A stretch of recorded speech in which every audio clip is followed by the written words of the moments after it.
My name's Jim Colmar. I've been at Freestyle for about 2.5 years, since the spring 2013 session, as a beginner. And one of the things that drew me to it, well, one of the first things that drew me to it was I heard about it at an Austin Film Society screening, so that was kind of interesting that there was that synergy from the beginning.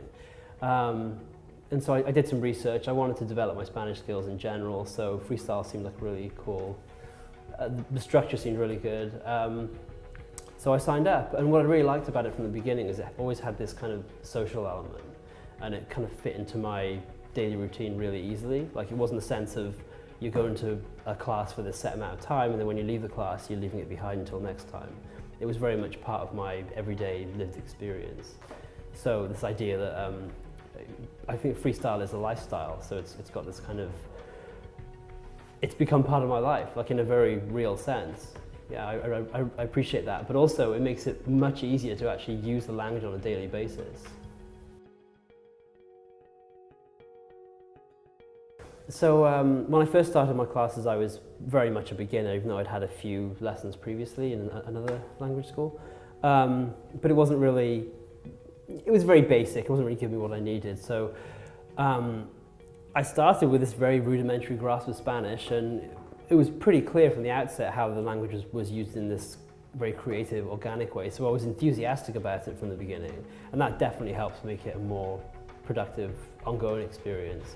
And I just had this really good sense of progression, and also I travel for work a little bit, so I know, I was able to use it. And when I travel now, I can use the language and I can communicate with people. And I think one of the big challenges of learning a new language is that you lack the confidence to try it out. And so it's apparent to me now that I'm pretty fearless about using it when I travel now, so I just will try it. And I care much less about, well, it's not that I care much less, but I'm less concerned about whether or not I get it right, as long as I'm doing my best to get it right, and hopefully that will allow us to communicate. And it really does that. And I remember the first time I went away to an event in Argentina, and I conducted a meeting entirely in Spanish because I didn't speak any English at all. And it was, it wasn't perfect by any means, but it was this real sense of, oh, I'm actually learning the language. It's becoming real for me now. And it wasn't piecing together tiny little bits. It was actually just speaking.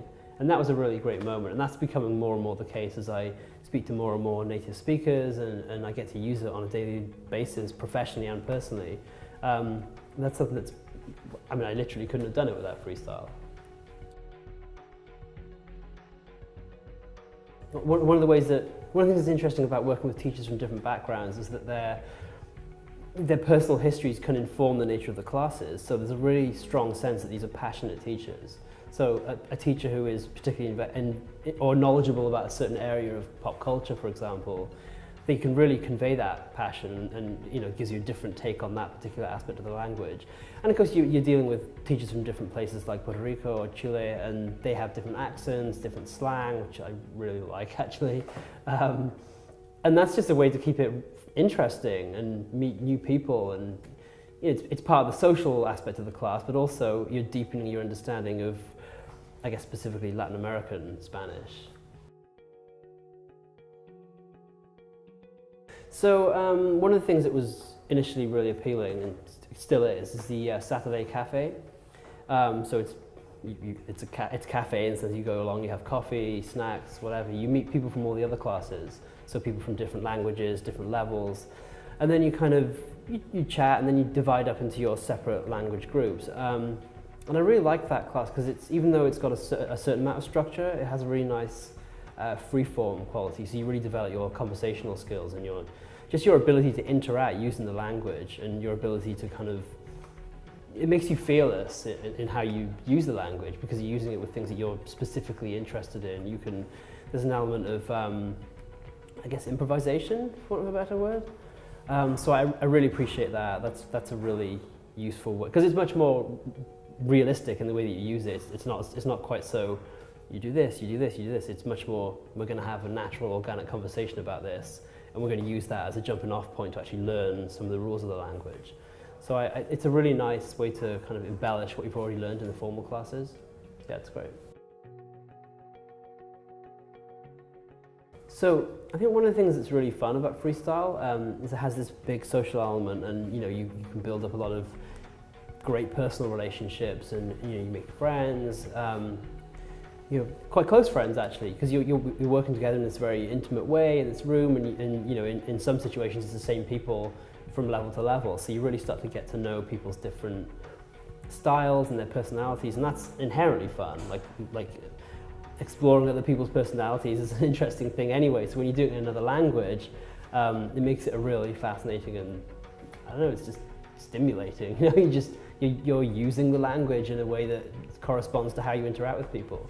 But my favorite thing about the class is the film component, which is, it's structured because like for example, we had a film called Machuca, a Chilean film, and that was a really great way to structure the course. But quite apart from the fact that I work in film, it was a very organic way to see how people, because films are very constructed, right? So they use language in a very particular way because they're based on a written script. So seeing the way that they could construct language and how they used it within the context of what's happening in the film, I find incredibly useful. And I try to use that when I watch films now as well. So, if I'm watching something with subtitles, I'll find myself figuring out how those sentences are structured, or I'll keep a dictionary with me. So it becomes, again, it's part of my life now. Like, it's really a vibrant way to learn language.